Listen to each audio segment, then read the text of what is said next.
All right, so I think we are recording at this present time. So again, welcome everyone. As I mentioned, this is being recorded, and this if you have questions or comments, feel free to put those in the chat throughout the presentation. We'll either get to them within the presentation or at the end, so please feel welcome to do that. So I already just introduced myself. I also want to introduce our presenter today, sociology professor Gary David. Professor David's been with Bentley for 24 years, and he helped to create the DEI undergraduate major and teaches both undergrad and graduate students. So he has a very unique and perfect experience for this presentation. In fact, he's going to be teaching SOC 603. SO 603 is called Employee Experience. It was formerly ENV 603. He's going to be doing that summer and fall. Just for in case people are graduate students here, that's an approved elective for several degrees, so keep that in mind. But then in addition to his work at Bentley, he's a professional speaker and consultant on experience design and focuses on ways to create better connections. So with that, I will turn it over to Professor David to talk about learning across ages. The floor is Thanks yours. so much. And about SO 603, I came to understand or find out that unless you're an AOMBA student, you're automatically waitlisted. So that's true until 2 weeks after enrollment, and then it's open to everybody else. So right. So I know some of my HFID students said, wait, I got the wait list. And it was because they aren't AOMBA students. Yes. So if you end up on a wait list, don't worry about it. Right. It's only temporary until after the registration period passes. Yes, exactly. So there we go. Well, thank you so much, Alicia, and I'm happy to be here. And I apologize for last week not being able to keep the date, but I'm happy we could be here today. And as Alicia said, I'm a professor of sociology and experience design here at Bentley University. Been here for 20 years. I'm in both arts and sciences and business. I teach undergraduate and graduate. I teach HFID, or what would be called the Masters of Science in Experience Design, as well as in the MBA program. I also am the co-host of Experience by Design podcast, where we explore experience designs of all kinds: customer experience, user, employee, patient, student, information design, a whole range of topics.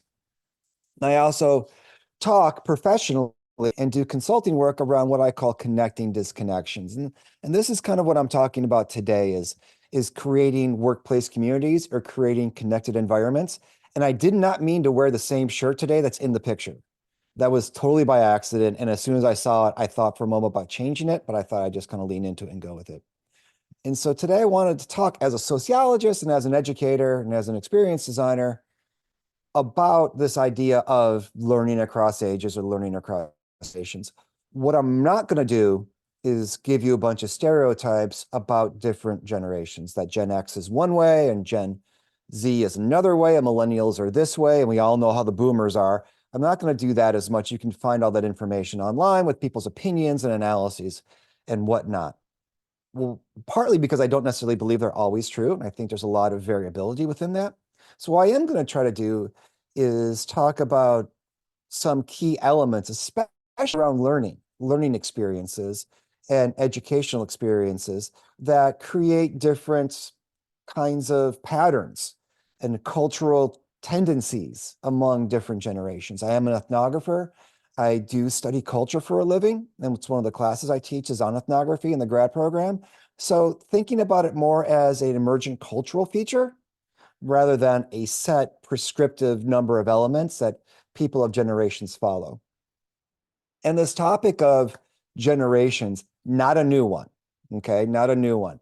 What you see in front of us here is a cuneiform tablet for anybody who studied ancient Near Eastern history. We have a cuneiform tablet, which is writing that was done in ancient Mesopotamia, Sumeria, that region. And the reason why I'm bringing this up is that there were these letters found called the Mari letters, and this was in Syria. These letters were found, and they were ancient texts about any number of mundane topics and business and other kinds of goings on. One of the topics in these texts was the correspondence between a father who was a king and his son. The really funny thing about this is that the father in the letters is essentially accusing his son of not being adult enough in his activities. It was a very early version that we found where one generation is telling the other generation, you kids today, you don't know how lucky you are. You don't know how good you have it. And I'm sure the son was also thinking, those boomers back in, ancient Sumeria or Mesopotamia, they don't understand. They're out of touch. They don't know what's going on. They don't know how the world really is. And I think in looking at the cuneiform tablets, that's probably the first instance of people just staring and looking at their tablets. And Alicia, we're talking about this, and you really got to have some hard grudges about another generation to carve them in the clay and wait for that clay to harden. So this is a bit more than firing off an email that you wish you didn't send. Maybe they fired off a cuneiform tablet that they wish they didn't send, but there was a lot of strong generational feelings happening between the king and his son that were made permanent for the historical record in these tablets. If you look at the literature, and I did some searching on the literature around what influences how a generation turns out, what influences their characteristics. There were a lot of different factors that I basically limited to 6 for our purposes. We're not going to talk about all of them. We're only going to really talk about one of them, but I think they're kind of important, that generations are shaped by a number of real experiences that they have that have significant influences or a significant influence on who they are. Economic conditions. We hear about, people growing up in the Great Depression and how that impacted and shaped them. This idea of cultural change or something that was like the civil rights movement or the women's rights movement or any other kind of cultural change event that causes generations to evolve differently. Some significant events. We think about, obviously, 9/11 being a significant event. For my generation, the Challenger explosion was a significant event that people all remember. President Kennedy getting shot were all these pivotal things that occurred that caused generations to evolve differently. We can also think about technological revolutions, obviously. As I tell my students, we did have computers when I was growing up. We did have a Commodore 64, and we did have the internet. I had AOL, but I didn't have it in my pocket. And so the technology definitely influences and shapes how generations evolve. Social disruptions, which could be like wars, Vietnam War, for instance, World War II, the Gulf War number 2. Any other kinds of social disruptions, pandemics like COVID, can shape and influence generations. And also learning philosophies. Interestingly enough, the ways in which we learn. Learning is a fundamental thing that socializes us into society, and it's something we share with other people of our generation, especially when those learning philosophies are more widely established across different educational environments. So as we have a learning philosophy come in, it can really establish who we are and how we go about understanding the world in front of us. Now, I want to talk about that a bit more in terms of how it impacts how people work together in learning environments such as MBA programs. This is a picture of a classroom way back. This is even before my time. I do appreciate how they're all dressed up in uniforms, all looking very professional, no hoodies, no baseball caps present here whatsoever. And we have, cursive on a chalkboard. And I also appreciate that this is actually a color picture. It was just that everything was black and white back then. And so we have this very kind of, structured environment, heads down at the desk, working hard, working diligently on some kind of task. We go to a classroom of today, which obviously looks very different, which look, very colorful. When I was looking at this, I couldn't tell if it was a classroom or some kind of new cafe because there's so much happening here that is different from the previous classroom. Now, obviously, this is a study of extremes.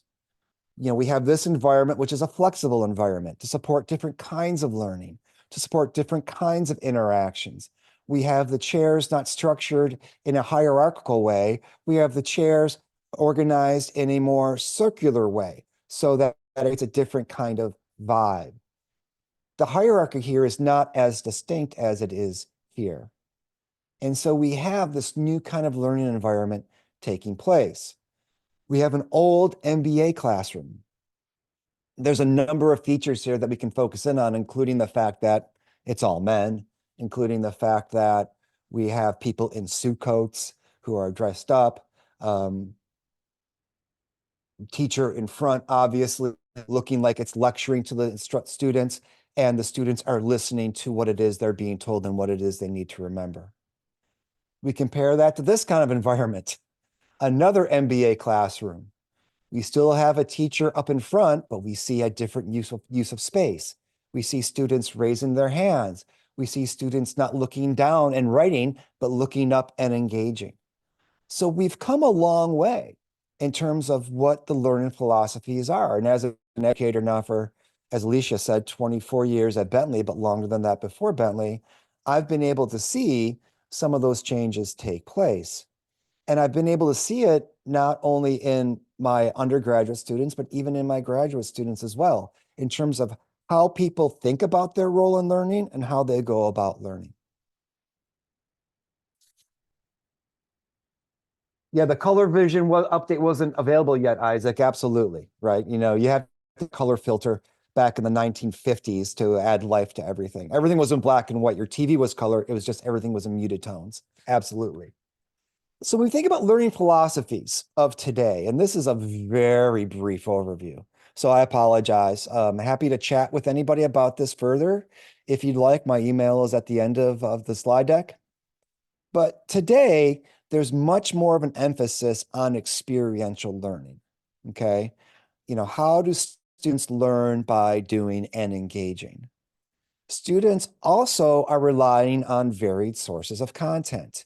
It's interesting that, you know, before we had the course book, you know, I hate to be like back when I was your age, but first for a second, back when I was your age, we had the course book, or maybe we had some articles we had to read that were from peer-reviewed literature. But the sources of content we could go to was relatively limited. There weren't, you know, maybe you could go to newspapers, but or the television. I mean, we only had 3 channels and I was the remote control growing up, but we didn't have a lot to go with. We have the use of far more technological tools today, which is both a blessing and, quite frankly, a curse, because along with more technological tools, we have to be more discerning about the content that we're getting. And one of the things that I think is interesting that we could talk about as we talk about the different skill sets that different generations have, generations hopefully being more discerning regarding the content that they're looking at and recognizing that just because you read it online, it's not necessarily trustworthy. We can talk more about that in a second if folks want to. Another element of learning philosophies is that we have far more recognition of individualized learning styles. And I was thinking about this today. I teach a class on design experiences at the undergraduate level, and we were having a conversation around you know, all the different learning styles students might have and whether or not teachers should be in a position to accommodate those learning styles. Now, of course, there are certain accommodations that, you know, by law, we need to, especially if it's, you know, has some kind of official diagnosis or paperwork associated with it. By law, you know, we have accommodations. But I mean beyond that. I'm trying to accommodate different learning styles and different tendencies that students now see themselves as having. When I was growing up, we didn't have that many labels that we could apply to ourselves that would specify challenges that we're having. And if you don't have a label, it's hard to think about needing something for that label.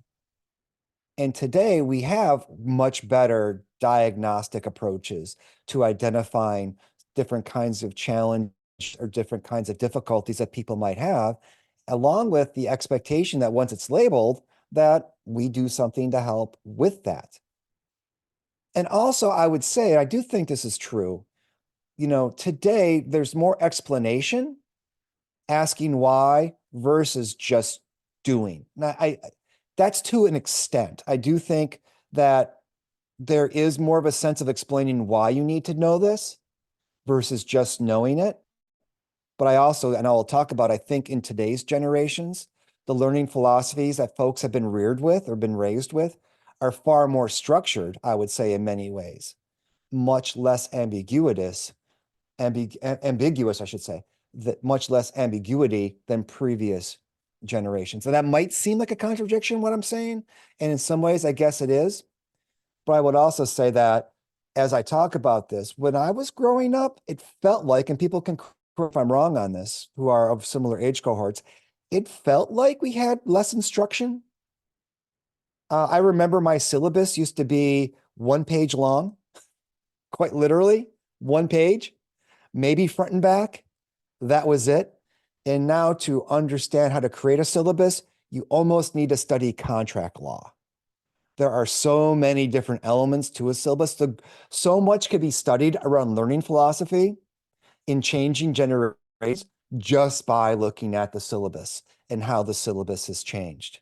Because the syllabus has gotten much bigger, and to the extent now that everything is specified in terms of when it's supposed to happen, and it's treated like a contract, not as a, as a resource document to use on occasion.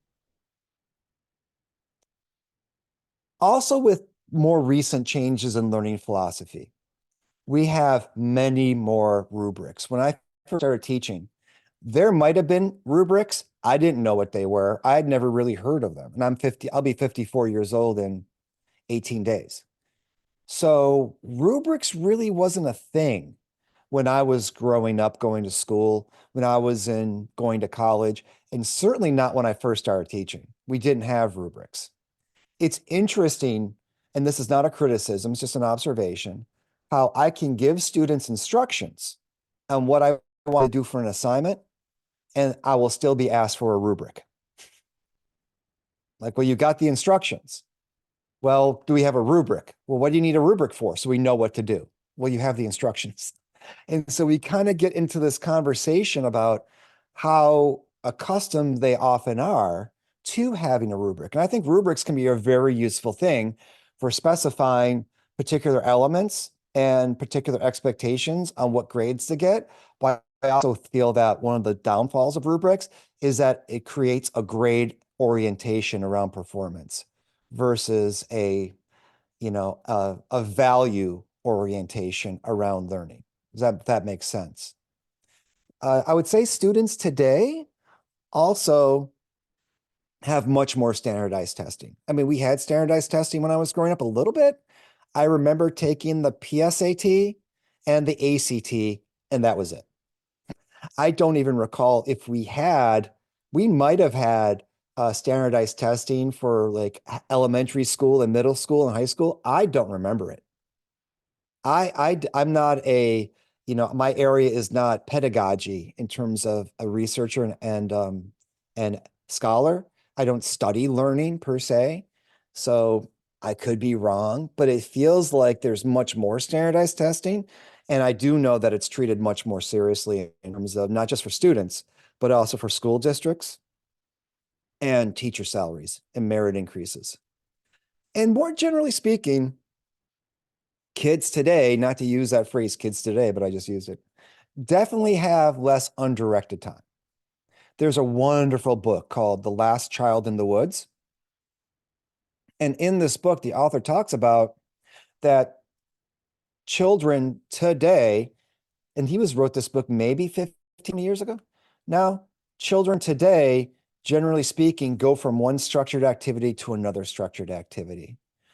The idea that children would just kind of go off in the morning and come back in the evening in the summertime, that doesn't happen. I mean, it's a miracle to me that any of us survived in the 1970s, quite frankly, in the 1980s, because there were times where I just took off on my bike by myself in the morning and I rode it back home at night. And I don't think I ever checked in. We were just there in the wild, almost feral. And as a parent, I will say, I don't necessarily subscribe to that being a good thing. I couldn't imagine not knowing where my kids are. I can't imagine not being able to check in with them. But with that freedom came autonomy and an ability to manage oneself. And with undirected sports activities, for instance, there is the ability to work together collaboratively without any external direction. I teach sociology of sports as well as other classes. And when we talk about the over structured nature of sports, especially in the United States, that kids may not engage in just playing baseball down at the sand lot or the school because they're all at baseball practice. They might not go play pickup basketball because they're at basketball practice, and that team is all year round. So with that can come less of an ability or less of an understanding of how to mitigate and mediate without any external direction. So I talk about all these things, not to say that Gen Z or Gen Alpha are one way and millennials and Gen X are another way, but to kind of look at what kinds of social factors and cultural factors might be influencing people from different generations being able to come together and collaborate effectively, and how that might manifest itself in different kinds of environments. So let's take a couple examples of this. For those of us who are in New England, I don't know where folks are online or where you're viewing this from, but we have a picture here of former head coach Bill Belichick, the New England Patriots, and also former quarterback of the New England Patriots, Mac Jones. And Mac Jones was taken in the first round, I think number 15, 3 years ago. And he actually had a very good first year as a quarterback. And after that, it went very much downhill. There are a lot of reasons for why this went wrong. And we could spend the next hour just talking about that on sports radio, and many hours are devoted to that. One of the things, though, when you listen to sports radio and read about sports, is that Bill Belichick was very much, quote unquote, old school. What does that mean? He was very much top down. I have a system you need to follow. You listen to what the coach says. He was in control. He was literally in control of the head coaching position as well as football operations. It was very much everything running through him and his way. And that worked really well when he had Tom Brady, who but also had issues with Bill Belichick, but Tom Brady, Generation X, basically, more of that older school kind of model. Then we go into Mac Jones, who was seen as very much a new school kind of personality. People would talk about Mac Jones, and I say people, I mean people who cover the team, as he would want to know why something was being done.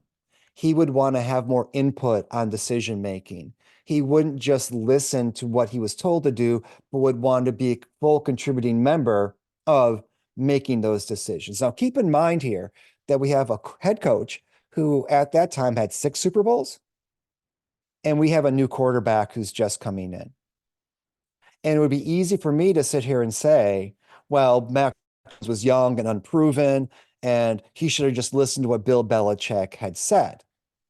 And that you might have that opinion, but that opinion isn't going to make it easier to work together. It actually can make it a lot harder. And actually, Mac Jones went through his own personal networks to try to find other advice and information on how to do his job better, which greatly angered Bill Belichick, according to reports, because he was going outside of the Patriots to ask for advice. Compare that to this picture. Patrick Mahomes and Andy Reid. They provide a very different view of collaboration. Andy Reid, also of the older school of NFL coaches, he was, generally speaking, a player's coach. He did look to players much more for input and let them express themselves in terms of their individuality, where Bill Belichick definitely didn't. But he didn't necessarily do very well at the Philadelphia Eagles. He was in charge of football operations. He was a general manager of the team, along with being the head coach, much like Bill Belichick. But when he went to Kansas City, he gave that up.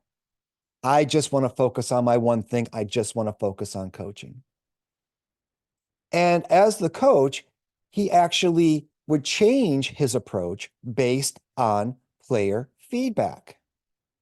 Even though he had a lot more experience than the players he was coaching and a lot of success as well, he didn't rely on that to get them to follow what he said. He would do things like create players committees where players could come to him with issues that that the team was having and things that they thought he should change, and he would change it immediately. And so if you look at the managerial style of Andy Reid and you compare it to Bill Belichick, both of the same generations, both from extensive coaching trees, but very different approaches in their management philosophy, and provide very different approaches to managing learning across ages. So that learning here was bi-directional and not unidirectional. He was much more open to hearing what his players had to say, to changing his approach, to learning from them.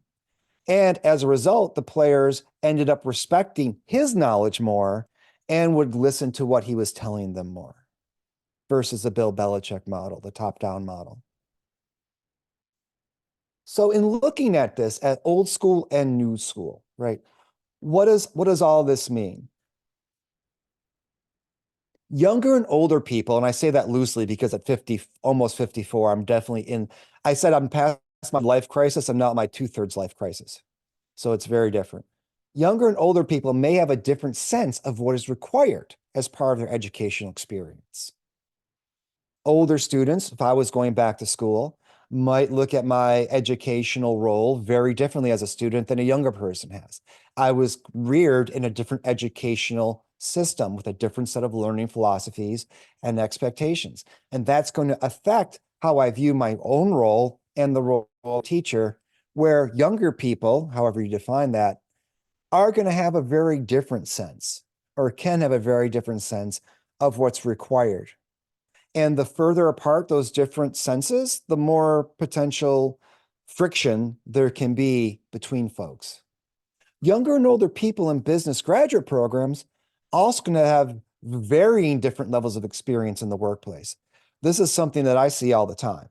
When I teach in the MBA program or even at the undergrad or even at the master's in human factors and information design program, I see that students who have a lot of experience bring with them a wealth of knowledge about how things work in the workplace and how they go about doing their business and how they go about doing their roles.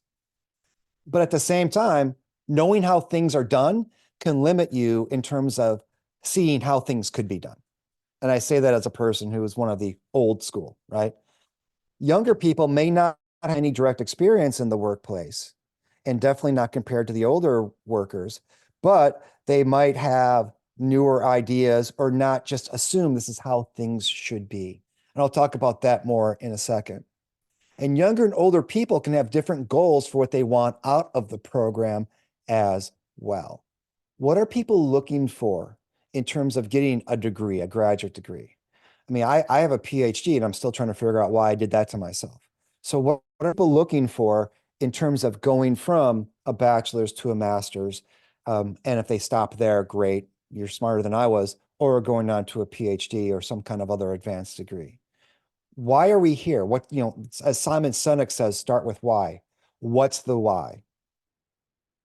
And so rather than seeing these younger versus older, loosely defined perspectives as problematic, I want to view them from a different lens. I want to view them as complementary.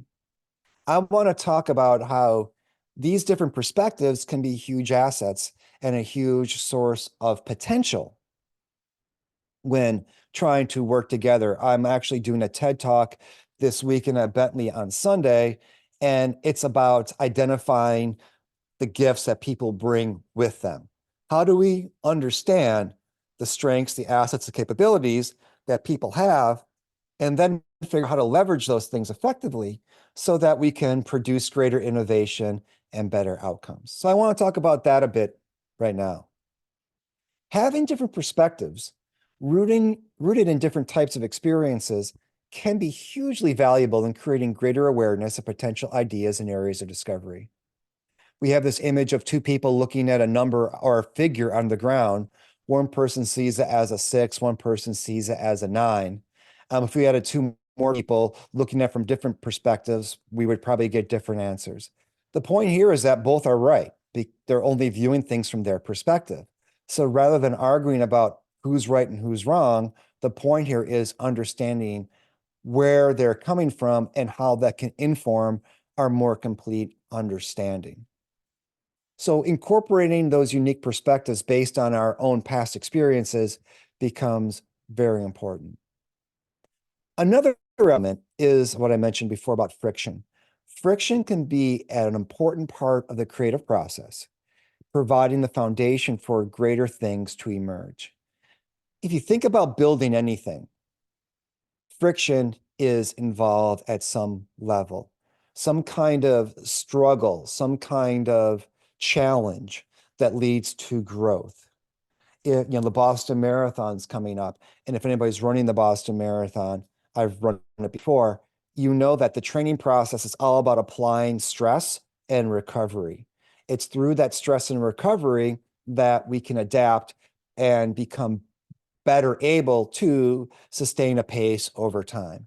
So rather than seeing friction as a negative, seeing friction as part of the growth process and the innovation process, and leaning into those divergent perspectives and different experiences that are resulting from different generations as an opportunity for these greater things to emerge.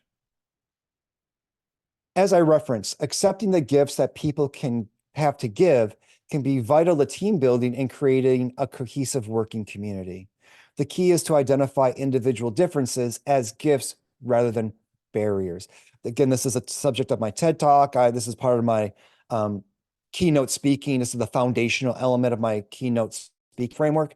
And this notion of what gifts do people bring with them?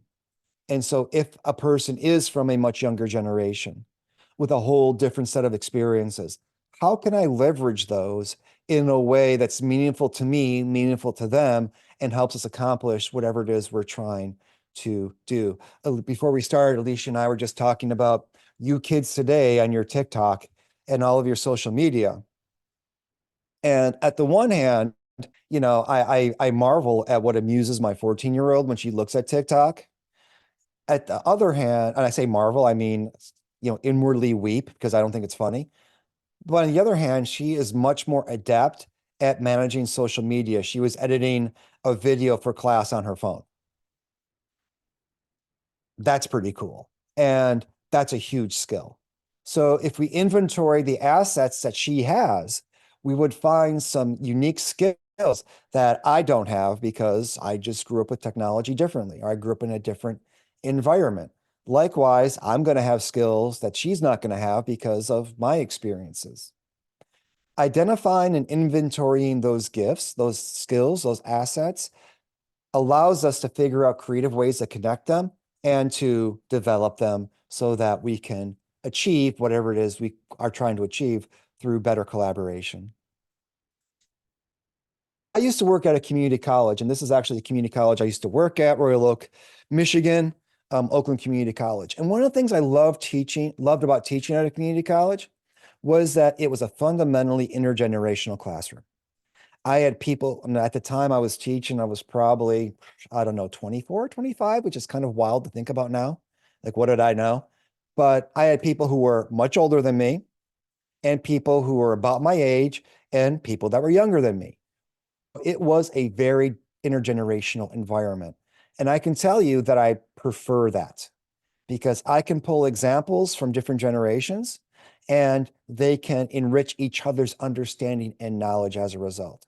When I'm teaching undergraduate, I'm teaching 18 to 22-year-olds basically.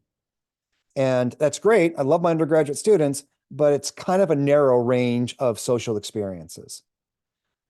The broader age range allows me to dip more into greater number of topics and create greater sharing, which I'm able to do when I teach graduate school, which is one of the reasons I enjoy teaching graduate school so much. We can make this a real intergenerational environment much like it was when I was teaching community college. I also live stream on Twitch. For those who aren't familiar with Twitch, it's a live streaming platform, primarily has a lot of gamers.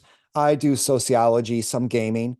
And one of the things that I really appreciate about Twitch, it's one of the only spaces I can think of where large numbers of people from across generations get together.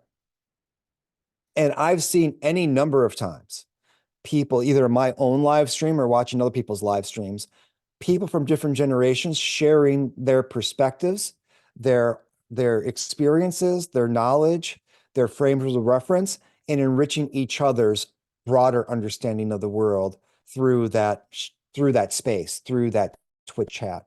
So I find Twitch to be really fascinating from an intergenerational learning perspective, because there's a ton of knowledge sharing that takes place on Twitch. The workplace should be an environment for intergenerational learning because there's people from across different generations there. However, one of the things we found, and this, while I was live streaming and talking about this on yesterday, actually, one of the people in my chat said, "Oh, did you see the article in Fortune magazine?" I said, "No, I did not," from March 21st.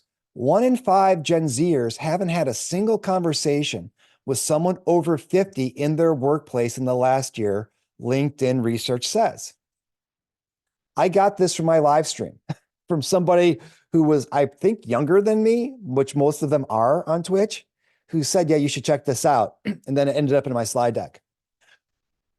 1 in 5 Gen workers reported they haven't had a single direct conversation. They're also the least likely to feel confident interacting with other generations generally. I didn't dig into the research from LinkedIn, but I did find that interesting.